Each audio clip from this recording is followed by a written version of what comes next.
It's time to break down some football. We got to get our mind right. Touchdown, win. From the perspective of guys who played in the NFL. Caught, touchdown! And a guy who had one really great sack in high school. Oh, you're so weak. You're a waste of my time. Greg Camarillo and Marcus McNeil are the pros. And Scraby is the Joe. Let's go. Let's go. Let's go. Two Pros and a Joe starts right now. Episode number 33 here. Two Pros and a Joe. I am Scraby. I'm the Joe of the podcast. One sack in high school. We got Marcus McNeil. We got Greg Camarillo. Greg is 8 years in the NFL with the Chargers, Dolphins, Saints, and Vikings. And then Marcus McNeil, 6 years with the Chargers at left tackle. If you want to follow us on Twitter, you can at the number 2 Pros and a Joe. And every time I'm reading that, I see the guys in the camera. They're like doing weird hand signals. So I can't watch them right now. So we are on Spotify, Apple Podcasts, and actually I was looking at our reviews the other day on Apple Podcasts. It sounds a little douchey, but I wanted to see what was going on, and someone left a review that said like fake name 1234556. Swear to God, promise that was not me. I don't know who did it. So if you're listening right now, please reach out to us privately, publicly, anything. I just want to know who you are, because it makes us look really weird when we have fake review 1234556. But if you can, go to Apple Podcasts, give us 5 stars, and then subscribe also on Spotify and all that good stuff. So we are gonna jump right into it, and we're gonna have some news. It's actually kind of we're doing this one day later than we actually usually do it, and we have some news that wouldn't have been available to us yesterday if we had done it, and that would be that Deshaun Watson, the quarterback for the Houston Texans, it's been rumored for a while that the Dolphins are interested in his services, and now it's starting to heat up a lot. And a lot of the reports out there saying that the Dolphins want to get a trade done with the Texans before the trade deadline, which will be November 2nd. And it could happen as early as this week. So we're going to talk about Deshaun Watson. We're also going to talk about going for it on 4th down. That's one of the things that a lot of the NFL teams now are doing, and they're doing it at a higher rate than I've ever seen before. So I'm curious what you guys have to say about that. But going back to Deshaun Watson. So he's sitting out right now. I'm not sure why he's sitting out. There's a lot packed into this Deshaun Watson situation.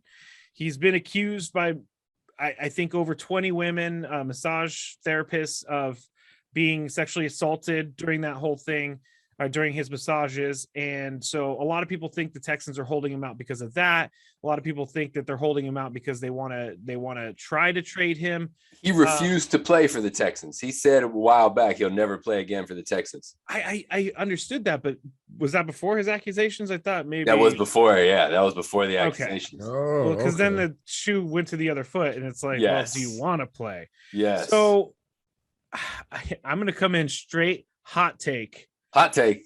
I think the Dolphins are pathetic. They are. That's why they want to do it. There you go. I think they're pathetic because you cannot trade for a guy, in my opinion, who has at least 22 sexual assault accusations against him that they haven't been resolved. He may have not done any of them. So, accusations. Guilty. We got You're innocent until proven guilty. I'm sorry. But 22, I mean, that's a lot. It could be 2,200. What society do we live in, guys? We live in one where we point fingers and then we put blame on people. I'm going to question you. Yeah, look at you. You're in the cancel culture. No, I'm not a cancel culture person. I hate cancel culture because I hated when the Bucks removed John Gruden from the Ring of Honor. All right. Go ahead. Let's dive in at a football perspective, because none of us are legal experts. Who cares about that? You got to figure the Dolphins have explored the legal avenue it is. Let's look at this from a football perspective, right? So the Dolphins right now, they're sitting on Tua, who's in year 2 and has just been blah. And I'm going to defend the Dolphins as far as I can. I'm going to try to defend Tua. But there's nothing that he's put out there that's just like, man, that's our guy. That's our guy. Unless you've seen something different. And so we're looking at like years of first-round picks to get Deshaun Watson. And you absolutely do that. And you know what I like? I like case studies. Oh, here we go. Yeah, Case here we study. It's go. been a while. Jeffers Bring it back a finest. case Let's study. go. All Let's right. go. Arizona Cardinals took with their first round pick one Josh Rosen out of UCLA. Okay. That shit did not work. Didn't They work were at all. smart enough and humble enough to say, you know what? We messed that up. Let's get rid of him. Let's blow rid of him. another pick and get Kyler Murray. That shit is beautiful. That shit is working worked out great. She worked out. At some point, you just got to own up and be like, you know what? The pick's not working out the way we looked at it, and go get your guy.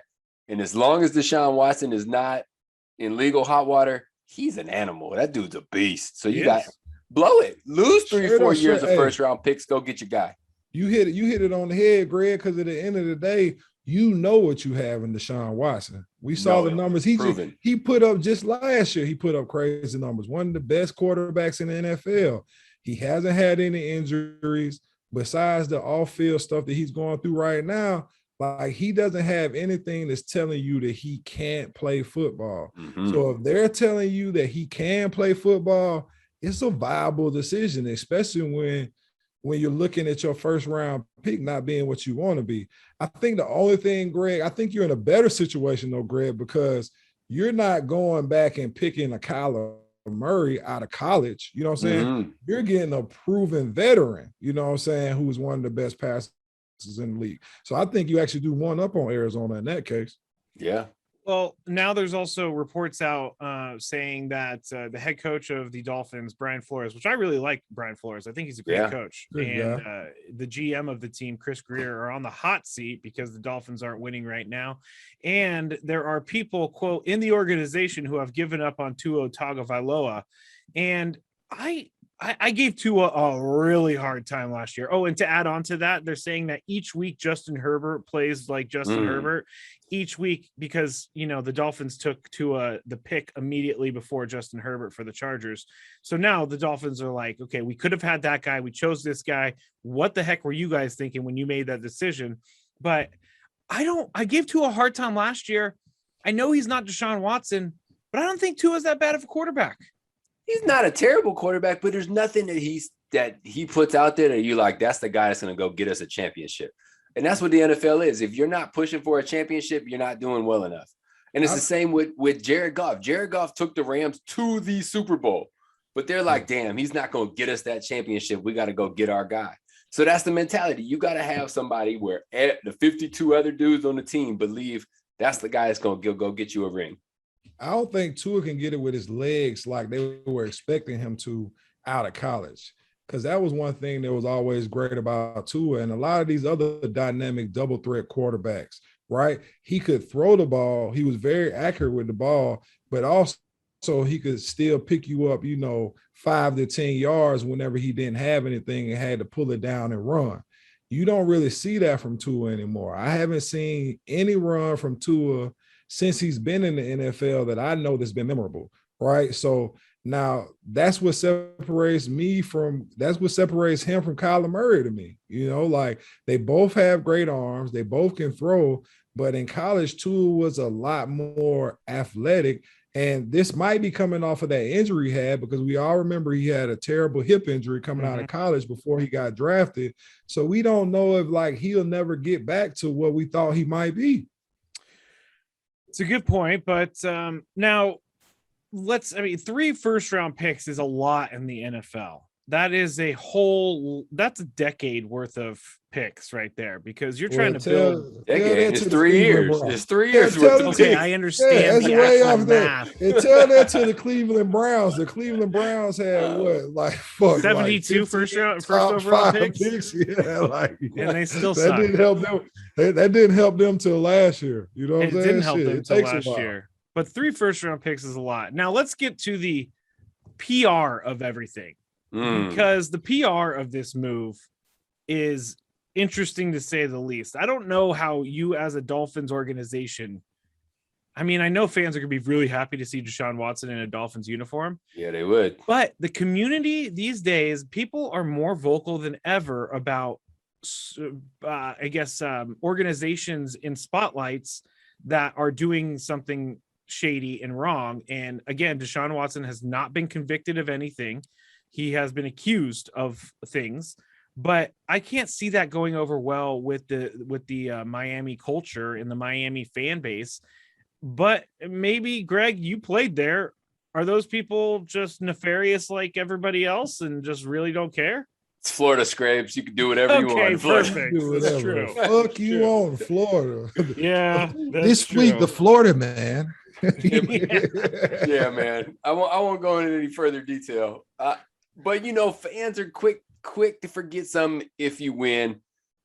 Kobe Bryant was in the midst of an actual trial for sexual assault, maybe even rape. I'm not sure what the actual charge was, and was still playing basketball, and people were still cheering for him, including myself, which looking back might have been a little awkward. But Kobe being Bryant. People, when you are great at a sport, people will forget what else is going on the side. And so shit, he comes out there and wins, people are going to cheer for him, guaranteed. I'm not saying that Miami is Miami is Miami. You know what I'm saying? They have a culture of being like flamboyant, you know what I'm saying? Like Miami is sexy. Miami is like one of those towns that you go to have a good time, So if anybody wouldn't be as affected by it, I think that maybe Miami, you know what I'm saying? Maybe a town with a little bit of a wild side on it, you know what I'm saying? Might be something where it's like, we got so much other shit going on, you know what I'm saying? This wouldn't be as big of a distraction as if he was going to, I know Aaron Rodgers there, but like the Green Bay Packers, you know what I'm saying? Like two totally different towns and cities. So maybe Miami does take a slide, and especially if they're looking to turn their organization around, shit. Does It's great. Let me put a little perspective on it for you. So we're hypothesizing that it's 3 first-round picks, or speculating that it's 3 first-round picks. So with the 49ers, their last 3 first-round picks, D tackle Javon Kinlaw, wide receiver Brandon Ayuk, and QB Trey Lance. Would you give all 3 of them right now to get Deshaun Watson? Yes. Yes. Absolutely. Yes. The answer is yes. Yes. Now you go back one more to Nick Bosa, and you're talking 4 first-round picks. See, Nick Bosa could be a generational guy. I think that's where you cut it off. But those other 3, give me Deshaun Watson. Let's roll. I mean, Brandon Ayuk doesn't even touch the ball anymore. I don't know what the heck is going on. It's not about the 49ers stuff. It's like what Big Mac said. When you got a proven talent, go ahead, give up those but picks. What do you think? Do you think that Deshaun Watson, or do you think that the Dolphins are a team that's ready for a playoff run if they bring in Deshaun Watson? I don't know that the Dolphins are ready. But you can build on it, but where are you going to build on it? Because you don't have any more first-round picks. You figure it out. I mean, you figure it out. I mean, the Patriots made their living off of fucking finding mid-round picks and turn them into the goal, so that's where it comes back to the GM and head coach being on the hot seat, right? Because now I need a GM and a head coach that can be proven to go get players that can transition from college to the NFL, or find me a veteran that's going to come in and benefit the team right away. Well, if Stephen Ross, is that his name? Yeah, Stephen Ross, the owner of the Dolphins. Was he the owner when you were there? If you want story time, here we go. Yeah, story time. So Wayne Huizenga was the owner when I got there, and put the team up for sale when we were 0 and whatever. And then when I scored a touchdown to go 1-15 and win a game, the price shot up. It was some aggressive. It went up, I want to say millions of dollars. Like, I feel like I should have got a cut of that. Like you should. At least 1/15. So, yes. So he sells the team. Stephen Ross buys it. So I go a whole year. I'm a starting receiver for a whole year. We're going to a golf tournament, a charity golf tournament the next year. Stephen Ross is there. I'm with one of our PR folks. And so I walk up and she's like, yeah, come meet Stephen Ross. I'm like, hey, Mr. Ross, nice to meet you. And he looks at me like, the fuck? And I was like, yeah, nice to meet you. I'm Greg. And he gives me that same look like, the fuck? I was like, yeah, Greg Camarillo. Again, looks at me. He had no idea. No clue. Like, He looked at me like, who is this fan introducing himself to me? That's so awkward. It's super awkward. Like, what am I supposed to say? I'm one of your players. I catch footballs for you. It was super awkward. So that's not his testament of him as a human being, but I had a rough start with Stephen Ross. That's really awkward. Like, hey, I'm the reason that you had to pay extra millions of dollars for the team. That's what I should have said. Yeah, I should have said I cost you an extra $5 million or whatever it was. Yeah, as long as he's as long as he's willing to spend money and all of that stuff, then I think as long as you have an owner that's willing to spend money, your team has a shot. It has a shot. I Agreed. feel like that's the problem sometimes, though, Scray. I'm gonna be honest with you. Sometimes I don't feel like all owners spend money to put the team together that can win for them. And I don't know why, but sometimes like people don't want to spend the money that it takes to put the players out there to help them win. I'm not an owner, not yet, so I can't speak for it, but sometimes I really do feel like there's a lot of options for them to go out there and pick up people and make their team better immediately. But whether it be PR or them not like fitting into the culture, they just choose not to pick those players up because it's a lot of talent out there. Shit, look at Greg. Well, we'll see what happens with Deshaun Watson, and we're recording this on Wednesday night, so if any trade goes down before the next episode, it was not our fault. We just gave you a disclaimer that the trade has not gone down yet, just a bunch of rumors. And I also heard that there's going to be like 2-3 teams involved. Maybe Tua goes to the Washington football team, and then someone goes from them to the Texans, and then the Texans, there could be a big old trade that goes down. So it'll be pretty interesting to watch here until November 2nd. So from right now, we got 12 days until the trade deadline hits, which is a very weird day for a trade deadline to end, a Tuesday. But oh well. That's the start of the NFL week. So Tuesday's the off day. Come Wednesday, you're starting your preparation for Sunday. So that Tuesday is like the beginning of an NFL week. All right, Joe right here, and then we got the pros over there because I had no idea. So Tuesday makes complete and total sense. Yeah, so we'll start on Monday. The NFL starts on Tuesday. I'm Googling these facts right now. So Huizenga sold the team for $1.1 billion. And I think before the win, it might have been $1 billion. So I might have made him an extra $100 million. I feel like I should just got a small little bit of that right there. You absolutely should. Man, you got to get a better agent or something. All right. So the other topic we're going to talk about here in this episode is going to be the NFL trend for going for it on fourth down, and in regards to the analytics of it all, because we're talking about this. There was a couple high profile fourth down going for it on fourth down instances in games this week. The Bills went for it on Monday Night Football, 4th and 1. And it was they could have kicked the field goal. They could have tied it up, went into overtime. It was late in the game. And Josh Allen actually slipped. He fell. He did not get into the end zone. Titans win. But they went for it on 4th and 1. And I actually have no problem with that. Other things are like the Chargers went for it early on fourth down a couple times against the Ravens. And they even went for it, I think you guys were saying, on their own 20-yard line, which is insane for me. The one I'm talking about was a 4th and 3 at their own 39. I could stomach that. Yeah. But, so Greg, you wanted to talk about this, so go for it. And just first of all, I love it. It's aggressive football to go win games, especially the Bills. 4th and 1 with the game on the line. Like, let's go get it. Let's go get this victory. Players love that. You love that mentality. As a player myself, you wanted to be in a position to go win the game. Give us a chance to go win this game because that's what we worked for. So I love that. The problem I have is with, and this is a Twitter thing, this is a media thing, talking about analytics this, analytics that. Yes, give me the general idea. Is it good for me to go for it? Is it not good for me to go for it?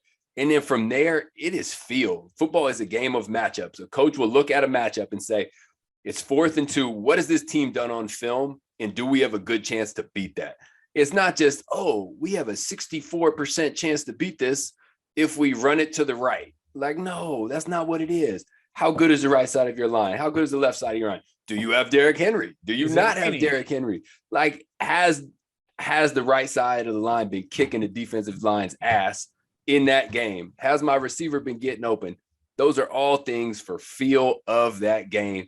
And that's what the decision is coming from. It's not coming from a sheet of paper that says I have a 56% chance of getting this. It's about a coach's trust in his team, coach's trust in his plays, and then a feel for the game. Well, shit. Tell me what the Chargers were thinking about. Because I just don't understand. We in the third quarter. And Greg, like shit, I ain't had no other team. So I gotta ride with the Chargers. So I want to see them. I want to see their ass do good. Yeah. But when you in the third quarter, down by 18, coming out of your own end zone on almost a 20-yard line. Yep. Mind you, you ain't put up no points. Yep. Why the hell do you take it on 4th and 1? Because you haven't put up no points, and you got to go. But it's the third quarter, though. It's still the third quarter. You down 18. You're only down 18 in the third. Because you trust Justin Herbert. Justin Herbert going into that game was 6 of 6 on 4th downs. Plus, there were 2 PI penalties that got him additional first down. So when he threw the ball, you're looking at 8 out of 8 collecting first downs. No way. It was amazing. And so you got to roll with that. That won them games. From your own 20 against the Ravens. There were 2 games where they won the game by going for it on 4th down. If they don't go for it, they might not win the games. They go for it and they win the games. See, I'm sorry. That's not the type of coaching. Like, that's not even analytics, right? That's just straight up. Like, listen, am I still gonna give my guys a chance to win this? You know what I'm saying? Let me punt the ball to the other side of the field. Let my defense come back out here. And now we're still only down 18 points. If you give the ball to Lamar Jackson on your own 20, right, a field goal by itself puts them up 3 touches. A touchdown puts you all the way out of it, right? So to me, you just can't take that gamble at that moment. I'm not saying don't take that gamble, but in the third quarter, I just watched the Falcons blow a 23-point lead against the New England Patriots a few years ago. You know what I'm saying? And I think Tom Brady had less time. If you really believe in your quarterback, punt it back off, let your defense ball out. You got a balling-ass defense. Let them stand up for a second and to give Justin Herbert a chance with some better field position. But don't leave your defense backed up to the 20-yard line, bro. That's putting their ass out there. So that's where I think it comes to the feel. You have the feel that my team cannot stop Lamar Jackson with a lead. Like, they can run the ball. He can run the ball. He can throw the ball. I feel like I can't stop this motherfucker. So let's just go for it and see what happens. Oh, fuck that shit. I felt like he dropped his nuts. I'm not going to lie. You know what I'm saying? When he did it, I wasn't like, you know what I'm saying, what the fuck? I'm like, oh, shit, all right, put your big boy pants on there. And then when it didn't go through, I'm like, God damn, you must have felt like a guy trying to take a chick out on a date and that car didn't go through. You know what I'm saying? Like, oh, shit, car wouldn't start. Like, I had the right idea when I bought you up here for the 2 for 20. Man.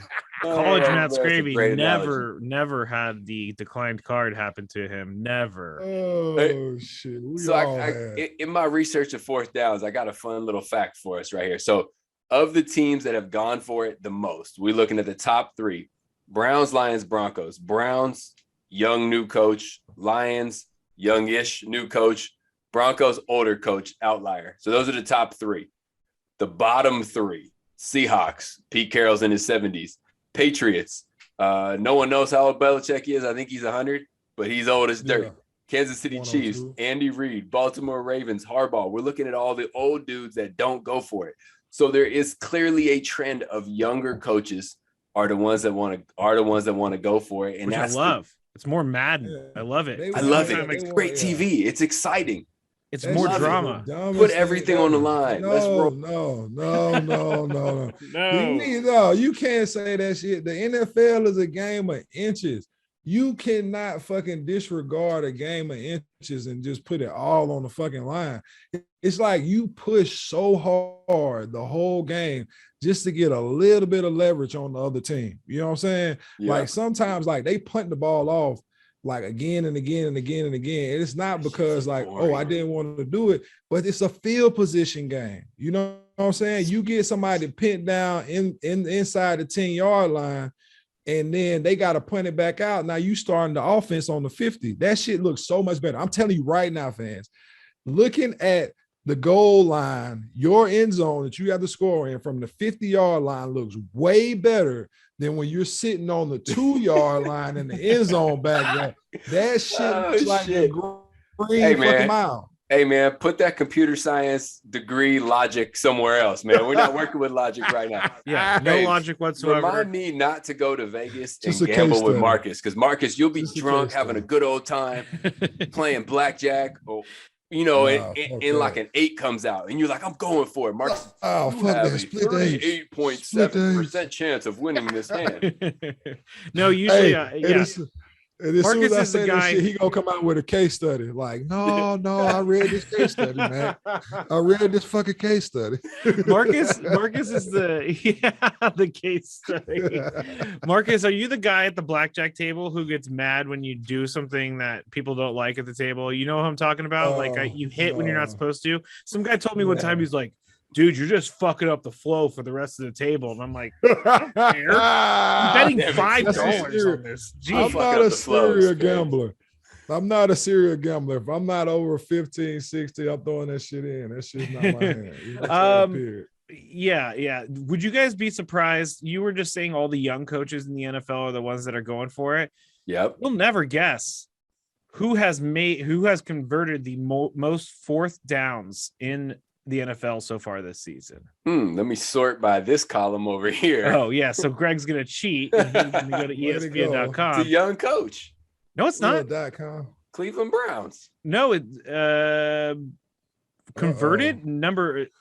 They've gone. Maybe they've 9 out of 12. They got the Broncos with Vic Fangio. 9 out of 12. The Broncos are 7 of 11. What are you talking about? I'm looking at ESPN.com right now. 9 out of 12 and 7 out of 11. Let me see who's winning. 9 out of 12. 75%. Cleveland Browns. Kevin Stefanski, a guy who I coached with. I'm looking. A guy who I played with in Minnesota. Great guy, great coach. Went to University of Pennsylvania. Intelligent human being. He knows what he's doing. I'm looking at NFL or ESPN.com stats. Fourth downs. The Browns, it says, are 6 for 15. Well, I don't see that, so we're gonna have to get back on our stats. You better not, podcast. Hey, get their ass right in the fucking booth. Like the Chargers are 6. Oh shit, this is it. Hold on. It was 2020. Get that shit right. Oh my god, things are moving. See. Oh shit! I'm just dancing in the camera for everybody. We're gonna have to. All right, let's wrap the podcast because I got computer issues. He's got. I apologize. No, you're okay. Gravy's second sack comes. On the show that I work on, I'm nicknamed the bearer of misinformation. So I am happy about this. Oh, this is the best. This feels like when I'm right. When my wife and me are arguing, it's the best. No, so I told you that shit comes out on Wednesday. But anyway, all right, we're gonna wrap up this podcast, and then we're gonna get going with we're gonna have another one for you this week as well. And we're gonna do in the next podcast, we're gonna rank our top 3 rookies so far in the NFL. We're also going to do the fuck. And I got a good one for you guys. There was also, actually, before we head out, no, I'm going to save it for defuck. So we'll do that when we have our next podcast. But thanks to everybody for listening. Please reach out to us at 2pros&a-joe on Twitter at 2pros&a-joe@gmail.com. Make sure you rate, subscribe, all that good stuff. So we will be back with you in the next podcast. And hopefully Greg has no more computer issues. And we'll be good to go. So thank you, everybody, for listening.